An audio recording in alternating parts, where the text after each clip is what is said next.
Appreciate you guys being out. Hope everyone has had a great summer. Obviously for us, it's over. I guess you guys got a little bit of one left, but I know this. Our guys are extremely excited to get going as well. I know every coach in America is sitting there standing before the media right now talking about what a great summer his team had, and we absolutely did. There's no doubt in my mind. We had an elite summer, and credit goes to our players, but Luke Day and his strength and conditioning staff, the work they put in, Clint Haggard, our head athletic trainer, the work that he and his squad put in, Yemi Rodriguez, head of nutrition for us, and the work that he and his team put in. Summers in college football are a huge undertaking, and our guys have been up here since Memorial Day, that Monday. We had a team meeting, and they've been going at it every day since that Tuesday morning after Memorial Day as well. So these people have been up here all summer with them, along with our coaches. Obviously, we were able to get away a little bit and get some vacation time with our families, but outside of the 4th of July holiday, everyone in our program has been with our players, and they've been putting in the work without a doubt. Summer's a huge deal and an opportunity to get better as a team, and no doubt in my mind we did that, and it's because of our players and the people around them as well. There's no doubt that we've grown as a team. We made a lot of progress from January through April in the spring game, and then we talked to our players about how much more work there is to do and how much more we have to grow from April until when we start preseason practice, and we absolutely have. I just came from a team meeting upstairs, and Luke Day was talking to our players about the summer they had, and he's like, anybody that questions what you guys have done and the work you've put in, just all they have to do is look at you. And it's exactly right. When you see our players walk in here in a little bit, you're going to see them, and a lot of them look different and whatnot. I know some of those pictures that have been on social media have been quite a hit with some of the befores and afters, but we have that with every single one of our players, and took 4.5 hours yesterday as a coaching staff and went through every single player on our team and talked about their summers and whatnot. And our guys have definitely grown and gotten better, and it'll be very evident when you see them as well. Having said that, we still have a lot of work to do in the month of August as we head into the first game on August 31st, but there's no doubt we've grown and gotten better as a team since the spring game. Full day today, just like I said, I'm coming from a team meeting. We met at 1:30 as a team. Dr. Amaritas, our president, came over and spoke. Appreciate him coming over and visiting with our guys, and they're in offense-defense meetings right now. Dinner after we finish up with the media, here to finish up with you guys today. And then we have a after-dinner team meeting tonight. Coach Tanner will be here to visit with us. We'll get into some football stuff tonight, offense, defense, special teams, and team meeting. And then tomorrow morning right back at it with a 7:30 team meeting, and then hit the field shortly thereafter. So I'll say this, I've got a lot of work to do, but love this group. There's been a hunger and a desire to get better, a very purposeful group, a very invested group. It's been very evident since January when we came back in the spring semester to get to work, and I can't wait to get out on the field tomorrow. I told them earlier, and it's the truth, I don't think I've ever been more excited about starting practice in a season than I am this one, and it's because of the people that we have on our roster and the type of young men they are, the leadership we have, the hunger they have, how invested they are. So got a lot of work to do, but really excited about the people I get to do it with starting tomorrow morning on the practice field. So with that, any questions? Does David still get the first one even though he missed the – all right. Yeah. Blame Mother Nature. Blame God. Weather, rain came in. Shane, is there one position group or position competition that you're looking at more than any other over these next 30 days that says we've got to take care of that above all? Yeah, great question. Yes and no. I think there's a lot. I'm not trying to dodge the question, but I really do believe there's multiple. We met as a staff this morning, and I talked about all the things that really excite me about this team, which there's a lot, but then all of the things that are, I don't want to say concerns, but are questions that we have to answer, and there's multiple. And who the kicker is going to be, is something that we have to figure out. What does that I'm going to go through basically every position, David, I'm sorry, but essentially, okay, if O'Donnell Fortune's coming into the season as one starting corner, what does that opposite corner battle look like? Nick Emanwari and DQ Smith come into the preseason as our two starting safeties. What does the depth look like behind those guys. How is this linebacker rotation going to shake out? Because you guys have heard me say it. We basically had a 3-man rotation last year. I feel confident saying that we could have as much as a 7-8-man rotation as far as guys, if they continue to come along, that I feel like can help us win SEC football games. What does that shake out? Or how does that shake out?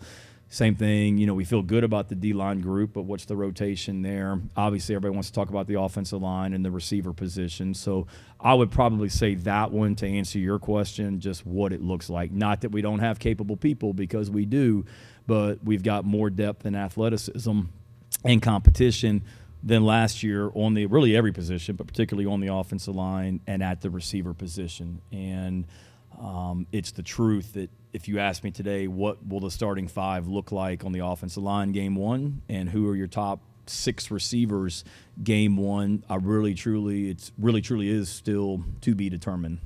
So I think a little bit of everything. There's competition.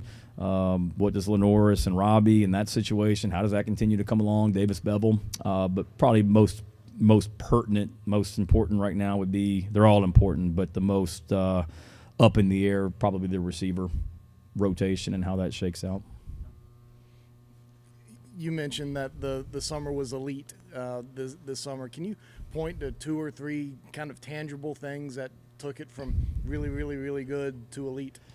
I think obviously the physical part of it, when you just look at how some of these guys have changed their bodies this summer, whether it be gaining weight, guys that needed to gain weight, whether it be losing weight, guys that needed to lose weight. Coming out of spring practice, John, there's a lot of guys that had some body weight issues, good or whether it be gaining or losing. And as we sit here right now, we've overcome those. And a couple, don't get me wrong, that still need to probably gain a little bit, lose a little bit, but we're in a great position from that standpoint would be one. How we've gotten stronger. If you look at what our guys the strength gains that they've made from January to now, but in particular from May when they came back until now, we've gotten stronger. There's no question about it. And then you guys have heard me say it before, and it's the truth. Every coach in America would say this, but the summertime is just so critical because that's really when you're forming so much of your team from a leadership standpoint and the mental toughness and all that as well. And they've had some tough, hard, raw moments this summer as a team, and I just feel like we've taken a huge step just from a leadership standpoint, guys being willing to hold each other accountable, call each other out when needed, just things like that. So overall, just I think the physical part of it, but then just the overall team dynamic, I really feel like we've made some strides in that department. Shane, I know over the last couple of years, transfer portal players continue to just grow in the sport of not just college football, but college sports as a whole. I know it's not apples to oranges, but last year Lamont Paris brings in a lot of new players. Those guys were able to buy in quickly. Number one, do you talk to other coaches in other sports maybe about how they were able to get transfer players to adjust, and what do you think is one of the keys to be able to get those guys to blend in, to be able to achieve the things you wanted quickly? Yeah, talk to other people from time to time. I don't know if it's necessarily calling, every coach and quizzing them on how they've handled the portal and things like that. Certainly in certain instances, whether it be Lamont or whoever, just talking to them about how they've been able to do things, not just with the transfer portal, but with their team in general, just culture, roster dynamics, absolutely. For me, Mike, it starts with bringing the right person into the program. Because, yes, I believe our culture's strong here without a doubt, but no matter how strong your culture is, if you bring an absolute turd, am I allowed to say turd? If you bring an absolute turd, I just did turd into your program, it's going to be hard to overcome that if he doesn't fit what we're about. And we've walked away from guys that in the portal that maybe wanted to come here, that just from being around our players and being around them, I didn't quite think they were going to fit with what we're about. And every time we bring a player into our program, the first team meeting that we have, I tell our players, I brought, Mike Uva into the program, and he's going to fit what we're about, and I believe he's a good person, and yada, yada, yada, and going to help us from that standpoint. So bring the right person into the program, and then once they get in here, that's where it helps us this year because we have so much returning leadership on our team. We vote on captains at the end of the season. Boogie Huntley and Debo Williams were captains for us on the 2023 team of our top, whatever I said. I know I said it in Dallas, but I think of our top however many vote getters for captain, I think top 8 vote getters, maybe 5 of them are back. So we've got a lot of leadership returning, which new guys come into the program, they see from the people in our program how things are done, what this place is about, and then it's easy to just kind of, fall in line. And it's not always easy, the transition, but put a lot of support around them, players, coaches, staff, and having conversations, and then really even do a better job myself of just being more intentional about building relationships and forcing everybody on the team to get to know each other and help bring those guys along. And not patting myself on the back. I think I said it with you guys before, but it makes me feel good when other guys come into our program from other places and they talk about how we do things, and it's different than where they've been and whatnot. And I would hope they would say that because it is different here in a lot of ways. Yeah. Is there anything to be said about the time? I know people have been looking on the outside, 9:23. Is there any significance, or is that just kind of how it played out? That's just kind of how it played out. So, not to get too technical, but one of the tweaks that we've made going into this upcoming season is doing a little bit more of we've tweaked some things that we're doing in practice, like I've talked to you guys about trying to be a little bit, hopefully be a little bit healthier as we go into the season. So one thing that we're doing is normally when our guys go from meetings, they go straight from the meetings to the walkthrough. We always start every single day. The very first thing is a special teams walkthrough, and that would be at 9:15, for example. Whereas this year, the first thing they do when they come on the field is we're going to call it activation. Basically, just kind of get their bodies warmed up a little bit before the walkthrough, because a walkthrough for us is a little bit more than a walkthrough. It's like a jog through. So just to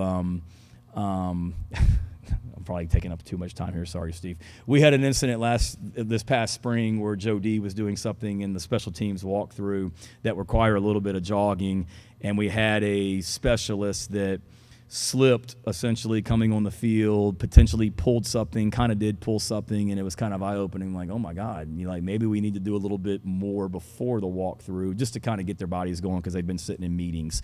So we've never done it before. They've done it a little bit before the weight workout, so we haven't even talked to the players about this. So if you ask them and they come down here, hey, what do you think about the activation period? They're probably going to be like, what?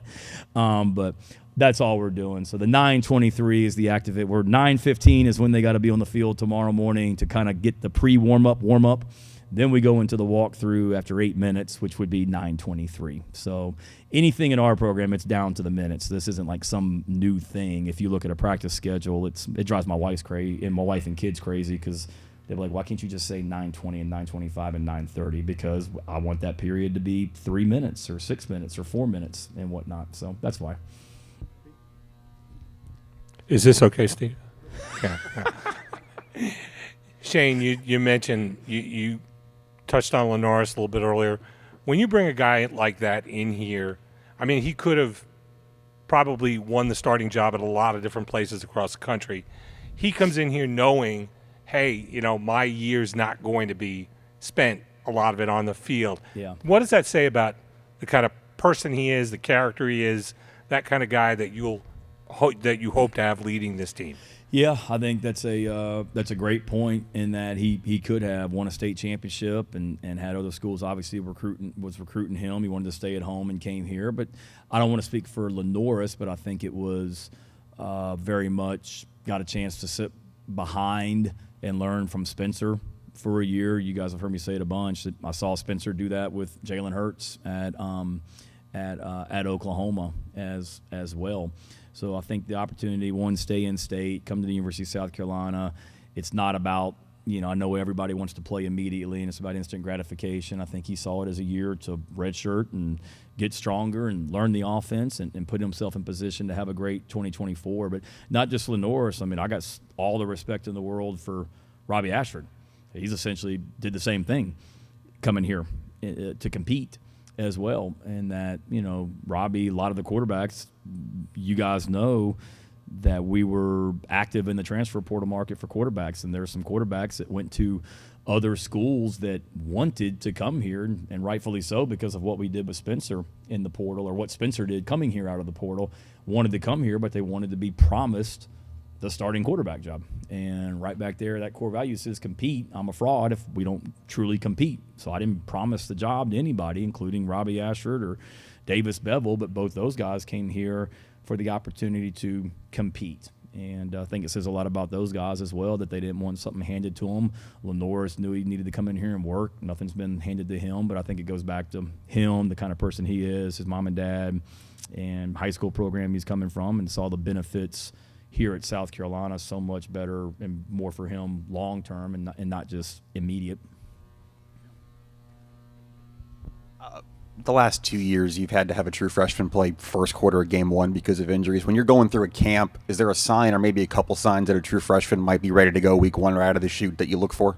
Yeah. Another great point. We talked about that a lot as a staff this morning, just some of the injuries that we've had early in the year, and you're right about last year, and then really the year before with Nicky Mamori when we had a safety that came out of the game, and then Nick comes in. It's just like right away. I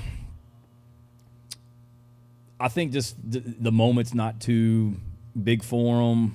They don't have a lot of issues, and coaches have said it before, kind of how you do anything is how you do everything, and we just watched a video on Eric Spoelstra, the head coach of the Miami Heat, talking about that with LeBron James when LeBron played for the Heat, and how he did everything, how his locker looked to how he handled his nutrition. He just did everything right. I think I look for that. And when you talk about the guys that have come in and had to play for us early as a true freshman, whether it be Jalen Kilgore was at the second play of the game last year against North Carolina, Nick early, both those guys specifically are guys that they're never on any list. I mean, they just do everything right on the field and off the field. And I think that's a sign, certainly, for one. They just kind of handle their business, and you realize that they're not a guy that's late for this or missing this or not going to class. They just handle their business, and they're a pro. And that, to me, equates on the field. But then the other thing that I would say also is the way college football is nowadays, with all these guys, most of them being here in January, you've seen that, and you've had a chance to develop them even more leading into the first game as well. I mean, the days of, I don't want to be like back when I played, but not that long ago, freshmen didn't even show up till July. And then you practiced for 3 weeks, or you lifted weights for about 3 weeks, and you went and practiced, and that was it. And then before that, freshmen didn't even show up until August, and they just went straight to practice, and then they played as well. So I think it's one of those, you get more time with them to help develop them for the first game. But then certainly there's character signs that are very evident to me that say, okay, this guy's going to have a chance to help you as a freshman. You mentioned, just how many guys are coming back from injury, and the activation period is one thing to, hopefully prevent injury. Has there been anything else after last season in the offensive line that you guys have tried to do to, prevent those things from happening, such as the activation period? Yeah, and don't make too big a deal out of the activation period. It was really, our guys have kind of been doing it for the weight room all summer. Like, hey, let's get warmed up before we go lift weights. And they come in here every day. So if all summer long, the weight workout started right here in this end zone where you guys are sitting for weight workouts. They came in here, they did stuff leading up to the workout in the weight room, then they went and did the running and the lifting. So it's really just a carryover from what they've been doing in the weight room in a lot of ways as well. And let's just get these guys. This was something back when Chip Kelly was coaching for the Eagles, and I went up there one time and watched them practice, and they essentially did it. They had the whole team in the weight room, and they kind of got warmed up and revved up, and then they hit the field and full speed ahead from that point for practice. So it's nothing like we're doing anything like rocket or earth-shattering. But to answer your question, I think it's all started going back literally to January in a lot of ways with how we've done things. And I talked about it in whether Dallas or the media golf last week, that we've tweaked some things in the weight room, nothing major, but just tweak some of the exercises that we're doing, some of the things that we're doing just from a physical standpoint with their bodies, nutrition, training room, leading into the summer. We're certainly going to tweak some things. I'm going to talk to the players about it tonight. Just not so much, how we practice, but the schedule during the week, maybe a little bit more conducive to taking care of their bodies, whether it be getting out of here. Normally in preseason camp, we're getting out of here. The players are last few years 9:15ish at night. This year it's going to be probably closer to 8:30 each night when they're done over here. Or each night before they leave, they're going to be required to do some sort of like recovery exercise before they get out of here, just to really try and prevent stuff on the front end as well. But then again, a lot of the injuries that happened last season, like no matter what you do, whether you have an activation period, you don't have an activation period, whether you have a walkthrough at 9:23 or 9:15, or they get out of here at 8:30 or 9:15, whatever it is.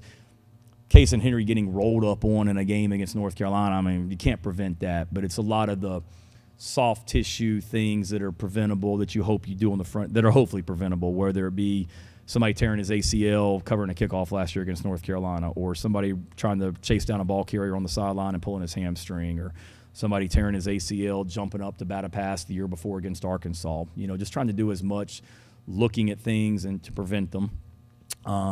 Taking care of their bodies, which they've got to be a pro about also. And then for us, too, we've gone back as myself and the training staff and the strength and conditioning staff and looking at injuries. I mean, we took 45 minutes this morning as a whole coaching staff and just went back and watched every single injury from spring practice that resulted in a player missing more than 1 day of practice. And, okay, here's all the ankles, here's all the hamstrings, here's all the knees, we had one concussion because a guy tripped and fell and hit his head on the ground, but how can we prevent those? Were there signs leading up to it? Was we got too many people on the ground or somebody tripped, and just looking at everything that you're doing, but also understanding, I'll shut up, I know this is like the longest answer in the history of like press conferences, but realizing that last year for us, and you said it in your question, it was primarily the offensive line centric were the injuries. But if you look at our overall injuries, it was pretty much on average with what we've had in previous years in a lot of ways, and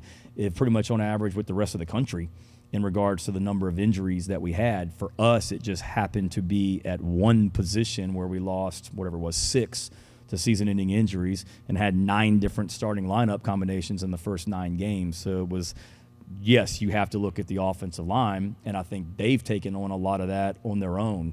They stayed up here the whole month of May. We didn't make them. They wanted to stay because they're tired of, not necessarily you guys, but they're tired of hearing people talk about how bad they are. So they really wanted to come up here and get their bodies right, get their nutrition right, get their body weight right, work together as a unit, and get better in the month of May. So when their teammates came back in June, they're like, oh, shoot, look at what the offensive line's been doing in the whole month of May. And I think that's happened as well. And they've taken it upon themselves. And it all starts, like I said, weight room, nutrition, training room, and then anything that we can do to help them as well. So, sit down after that answer. Sorry. 2 short roster questions. All right.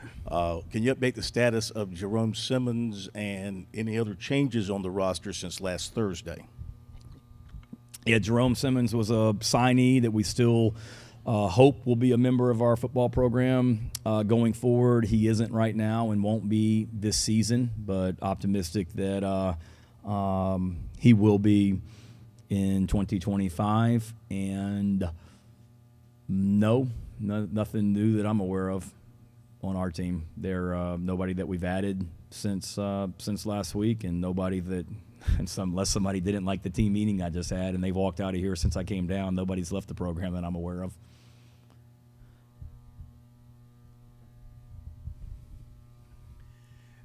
With the college video game out, Nick Harbor is probably one of the top players in that game. What does he need to do to achieve some of those abilities or unlock some of those abilities this year? What did he do in the summer to get there? What do you want to see from him out of the camp? Yeah. First of all, the game's amazing, isn't it? I mean, we had a little tournament last week with our players, and then my son's been playing it, but he had it in his room last week, and we were playing at the house here in Columbia, and just the fact that you can now get, what is it, Glory Road or Glory whatever, where you get recruited and all that. Road to Glory, I think that's what it is. Don't act like y'all don't know what I'm talking about. Y'all have played it. But he chose to go to a school in the game because they promised him the starting quarterback job as well. So clearly I failed with my son in that whatnot. And then he tells me he started playing a season with the team that he went to. He went and played for Mississippi State because Mississippi State promised him the starting quarterback job.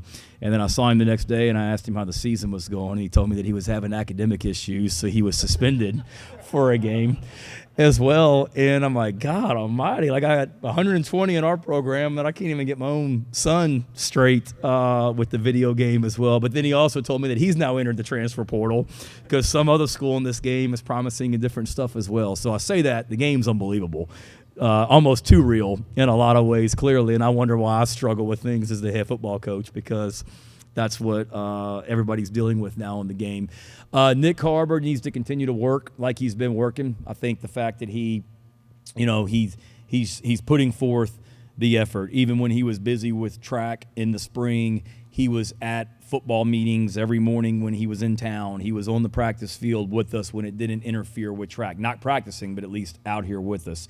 And then the fact that he was out in Oregon for all of their stuff, and then immediately afterwards said he was not going to pursue the Olympic thing this year, and he was ready to start focusing on football, I think says a lot about, what he's about. And then the thing for him is Nick's just got to continue to work. I mean, you think about it, Mike Furry's been our receivers coach, and he's never actually worked with Nick on the practice field yet.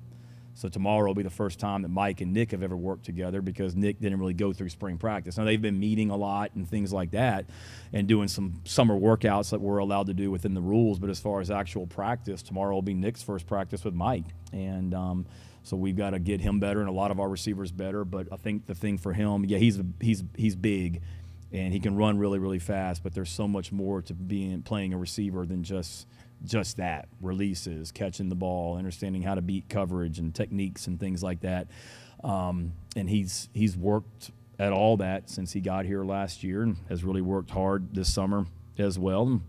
I think the thing with him is just let's let Nick just continue to develop. And there's a lot of my message to him, look, there's a lot of expectations on you. You got this 99 rating in this video game, and we had recruits here last week, and they're all like, man, 99, Nick Harbor, and they know, and he's known nationally because of that. And the Bruce Feldman did his freaks thing last year, and he was the number one freak in college football and all that as well. All that's great, but, Nick just wants to be a young man, work really, really hard, and try and be the best football player that he can be, and we're here to support him and help him accomplish all of that as best we can.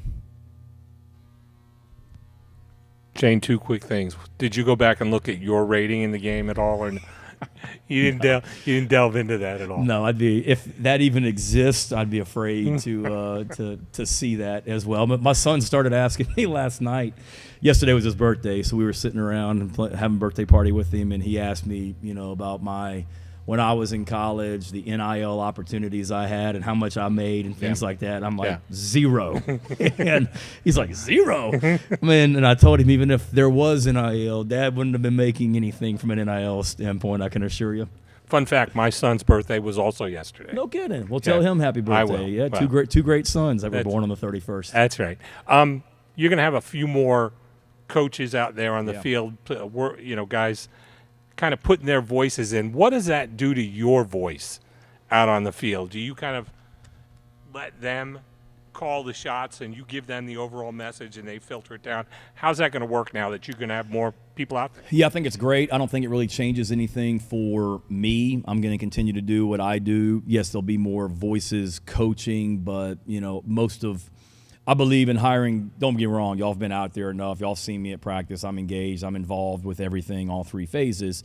But I would like to think that I know I have hired great coaches and let them go and coach and do their jobs and trust them to get the job done as well. And I don't want to be a guy out there that's, not undermining, but coaching every little thing they say. Most of the stuff I do is typically in the meetings before practice. Here's what we're doing in practice. Here's what I expect. Here's what needs to get done. I think the biggest thing is it'll help. Like we do a lot of stuff in practice where